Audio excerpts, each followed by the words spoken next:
جس کے بارے میں حضرت سلمان فارسی رضی اللہ تعالیٰ عنہ نے بیان کیا کہ حضور نے ہمیں یہ خطبہ ارشاد فرمایا شعبان کے آخری دن، فقال، اور فرمایا یا ایھا الناس، اے لوگو، قد اظلکم شہر عظیم، تم پر ایک عظمتوں والا مہینہ سایہ فگن ہو گیا ہے۔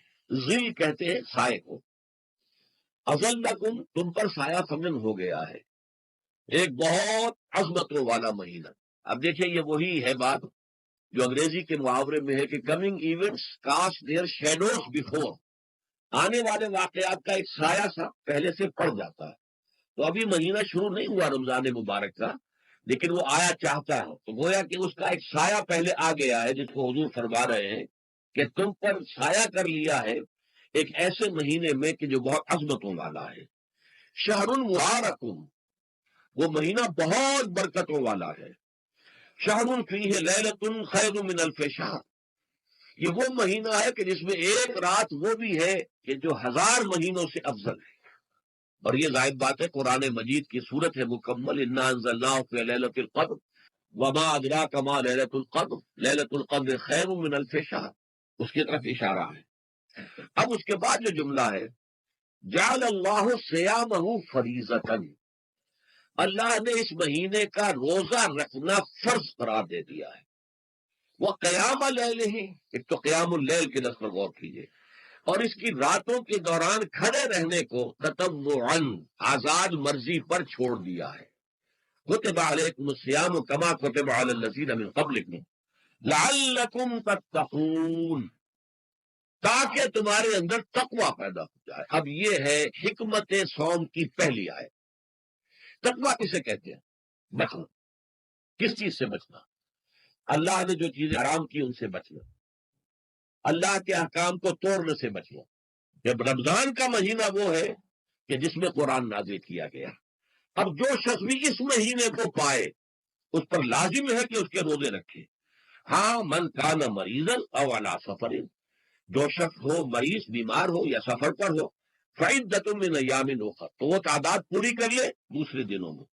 یرید اللہ بکم اليسر ولا یرید بکم العسر، اللہ تمہارے ساتھ آسانی چاہتا ہے، سختی نہیں چاہتا۔ اچھا، روزے کا اس سے تعلق کیا ہے یہ سمجھیے۔ دیکھیے، ہمارے گناہوں کا سب سے بڑا سبب ہمارے نفسانی تقاضے۔ ہم ایک حیوان بھی ہیں اور حیوان سے بڑھ کر بھی کچھ ہے، وہ میں بعد میں عرض کروں گا، لیکن حیوان تو ہے۔ جیسے ہر حیوان کو کچھ خوراک کی ضرورت ہے، ہمیں بھی ضرورت ہے۔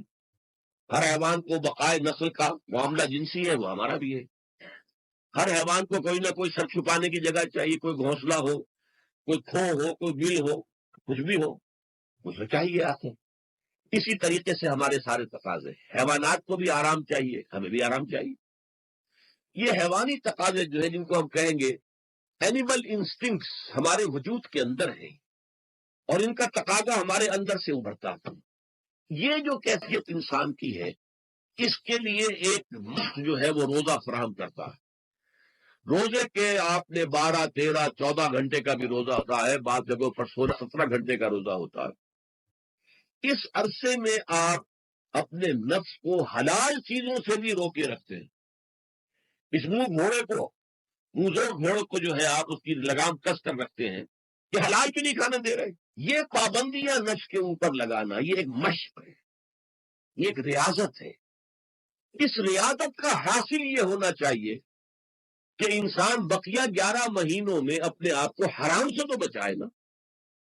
یہاں وہ حلال سے رکا ہوا ہے اللہ کے حکم سے، کہ حلال چیز بھی نہیں کھا رہا، دن بھر نہیں پی رہا، دن بھر نہیں اپنی کوئی شہوت پوری کر رہا، دن بھر حلال ذرائع سے بھی، تو اس سے اس کے اندر یہ ایک، اس کو ہم کہیں گے سیلف کنٹرول پیدا ہو جائے، اپنے نفس کو قابو میں کر لے۔